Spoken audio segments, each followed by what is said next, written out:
Hello guys, good morning po sa inyo mga ka-action. Muli naman po tayo nagbabalik sa ating programang The Action Man at sa ating YouTube channel. Mega love shoutout po sa lahat natin ng mga viewers Luzon, Visayas at Mindanao all over the world. Alright, muli naman po tayo nagbabalik sa ating panibagong video, panibagong reaction. So, re-reactionan lang po natin itong napakaganda na sinabi ng isang TikToker mga ka-action at sinend lang po ito sa akin ng isa nating friends, no? At ang ganda po ng kanyang sinabi, ito nga po, si dating Pangulong Duterte is nag-react nga po na sa pagkatanggal dito kay Vice President Sara Duterte sa National Security Council na kung saan sinabi ni dating Pangulong Duterte daw na respetuhin ang Office of the Vice President.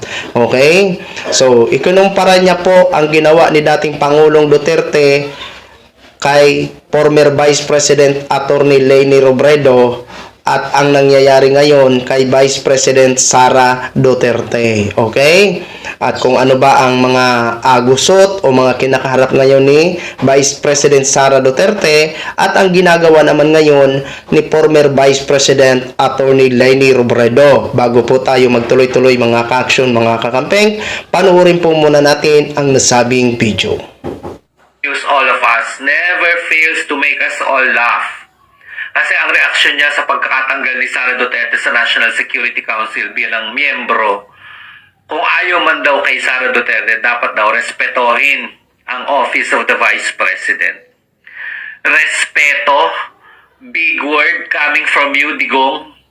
Alam mo yung nararanasan ni Sara Duterte na yan. Ni katiting, wala sa ipinaranas mo sa Vice President mo na si Leni Robredo nung panahon na ikaw ang presidente. Natatandaan mo ba, every time na meron kang pagkakataon, binabalahura mo, binabastos mo, binababoy mo ang pagkatao at ang opisina ni Leni Robredo nung panahon na yon. At may sasabihan ka pang napakalaking blunder ni Leni Robredo. Well, mas malaking blunder ang anak mo na na-elect bilang Vice President na walang kasilbi-silbi at walang ginagawa kundi magnakaw at maglustay ng pera ng taong bayan. At tingnan mo, look at what Leni now is doing. Pati ang anak mong demonyo, pinupuntahan si Leni para makuha ang suporta niya. Habang ikaw, look at yourself. Minumura, binabastos, winawalang yan ng taong bayan, ordinaryo o kahit sino mang Pilipino. Minumura ka na lang ngayon, hindi ka na ginagalang, hindi ka na nirerespeto. At yan ang bunga ng lahat ng mga kawalangyaan na ginawa mo nung Pangulo ka. Karma ang sumasampal sa mukha mo ngayon na lahat ng ginawa mo bumabalik sa mukha mo. At natatandaan mo ba, nung panahon na binabalahura mo si Leni Robredo, nag-quiet lang siya. Hindi siya nagsasalita, hindi kanya pinapatulan dahil alam niyang may sayad ka. Dahil alam niyang sira ang ulo mo. She kept quiet. She was dignified. She was professional. Hindi ka mukha ng anak mo na i-involve na sa issue. Siya pa yung matapang. Siya pa yung mayabang. Siya pa yung kala mo kung sino. Siya pa yung nagwawala.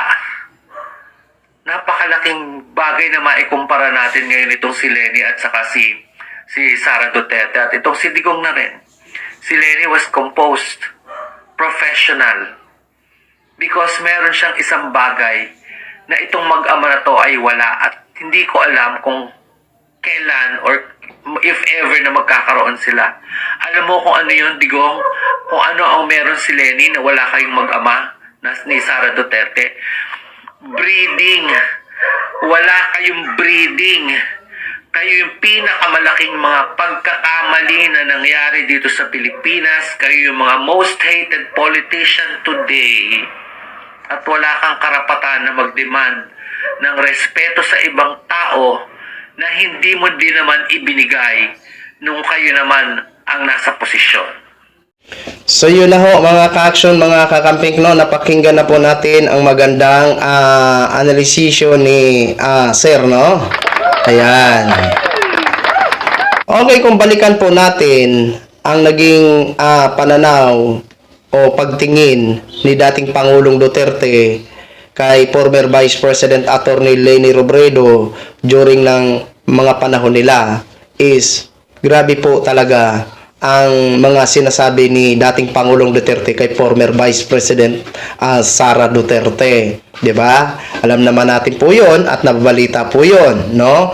Na kung saan nga, kung ano-ano mga sinasabi ni dating Pangulong Duterte o ni Digong na sinabihan niya pa ito na lutang, hindi marunong, tapos kung ano-ano pa na pagbibintang na kalaunan, sinagot naman ni former Vice President Attorney Leni Robredo ang lahat ng mga akusasyon na hindi naman totoo. Okay? So, kung pag-usapan po natin ang naging pananaw naman ngayon o pagtingin ni Mr. President Bongbong Marcos dito kay Vice President Sara Duterte, so ang layo po mga ka-aksyon. Kung si Digong noon ay kung ano-ano ang sinasabi ni Digong kay Attorney Leni Robredo, dito naman sa side nila Mr. President Bongbong Marcos at ni Vice President Sara Duterte is kailan lang ba ito nagboses si Mr. President Bongbong Marcos? 'Di ba alam naman po natin na marami po ang mga patutsada o mga paparinig ng mga side ng mga Duterte hinggil nga po dito kay Mr.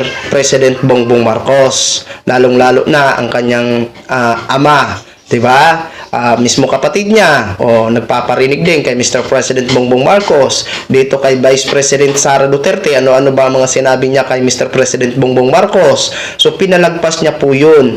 Pero ang hindi pinalagpas ni Mr. President Bongbong Marcos yung nagbanta na nga ito si Vice President sa buhay niya.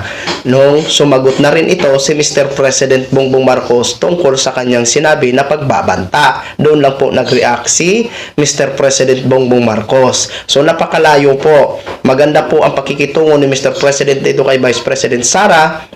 Kaso hindi na po natiis ni Mr. President kaya nag-react po siya tungkol doon sa pagbabanta sa buhay nila. Kasi ibang usapan na po yun. 'Di ba mga ka-aksyon, mga kakampeng? And now, kung titingnan po natin mga ka-aksyon, ang nangyayari ngayon kay Vice President Sara Duterte, marami nga siyang kinakaharap ng mga aligasyon. Nandun na yung kakaharapin niya ang investigasyon ng NBI, itong kakaharapin niya ang impeachment laban sa kanya, 'di ba? Dito kay Attorney Leni Robredo kasi, aside na naging maganda ang track record ni Attorney Leni Robredo nung siya ay Vice President pa ng Pilipinas, so maganda pa rin ang ginagawa ni Attorney Leni Robredo sa kanyang programang Angat Buhay. At yun po yung hinahangaan ngayon ng nakararaming Pilipino. 'Di ba? Alam naman po natin kung anong mga programa mayroon ito si Attorney Leni Robredo dahil natatalakay o nabibigyan po natin ng pagpapasalamat o reaksyon dito sa ating programang The Action Man. Kumbaga, ito si Attorney Leni Robredo, maangat na nga ang pangalan, umaangat palalo ang kanyang pangalan dahil nga po sa maganda niyang ginagawa o pinapakita sa mamamayang Pilipino. Bagkus hindi niya man mabigyan lahat sa kanyang programa ang lahat ng Pilipino dahil maliit lang po ang budget ng kanyang programa at binabudgetan din po ito ng mga donors ng mga Pilipino at hindi mga Pilipino, no? Unlike sa pondo ng gobyerno na mayroon pong bilyones na kayang bigyan ang lahat ng Pilipino. Pero magpapasalamat po tayo dahil naging katuwang po ang programa ni Attorney Leni Robredo sa administrasyon ni Mr. President Bongbong Marcos. Kasi alam naman po natin kung ano ba ang mga ginawa ng kanyang programa. Nandun na po yung pagpapatayo ng mga eskwelahan, dormitory, na kung saan libre po na binibigay ng kanyang programa. At ini-sponsoran po ito ng mga kung ano-ano ng mga malalakihang company at indicate po ang mga pangalan ng mga company kung sino ang mga nag-sponsor nito. Ibig lang sabihin, hindi po kiniklaim ni Attorney Leni Robredo dahil nandun po naka-indicate ang mga kampanya kung saan galing ang nag-sponsor sa mga nasabing programa na kanyang mga na-accomplish tulad ng eskwelahan, dormitory, etc. etc. Marami po mga ka-aksyon, mga kakamping. So kung pag-uusapan dito natin kay Vice, masalimot po ang naging kaharapin ngayon ni Vice President sa nakalipas na mahigit 2 taon pa lang na kanyang panunungkulan, magta-3 taon pa lang mga ka-aksyon, mga kakamping, pero wala po tayong magagawa. Yung po yun ay dumaan po sa investigation. Okay? Kaya kung ano man ngayon, pababa ng pababa si Vice President, wala po tayo magagawa. Siya po ang gumagawa ng way kung bakit bumababa ang kanyang trust rating sa mamamayang Pilipino. Okay? So, yan po mga ka-action, mga kakamping. Yun po yung pagkakaiba. Napakalayo po ng tingin ni dating Pangulong Duterte at ni Mr. President sa kanilang mga Vice President ngayon at noon, mga ka-action, mga kakamping. Kaya abangan po natin ang mga susunod na mga eksena. Marami pa po talaga itong revelasyon na ating mapapanood o mababalitaan sa mga mainstream media, no? So yun lang po mga ka-action, no? Gin-share ko lang po ang sa inyo ang napakagandang mensahe o naging analysisyon nitong isang TikToker na si Sir, no? Hindi ko po alam kung anong pinaka-main account niya po. Ginsend lang po ito ng isang friend ko at binigyan ko din po ng komentaryo o reaction. Okay? So, sa ngayon, mananatili pa rin tayo na nakaantabay sa mga issue na dapat natin malaman kung ano ba talaga ang katotohanan. Okay? So, yun lang guys, no? Maraming salamat po sa ating mga viewers, Luzon, Visayas at Mindanao all over the world. Ako po ang inyong lingkod, si The Action Man. Have a good day, everyone. Beautiful.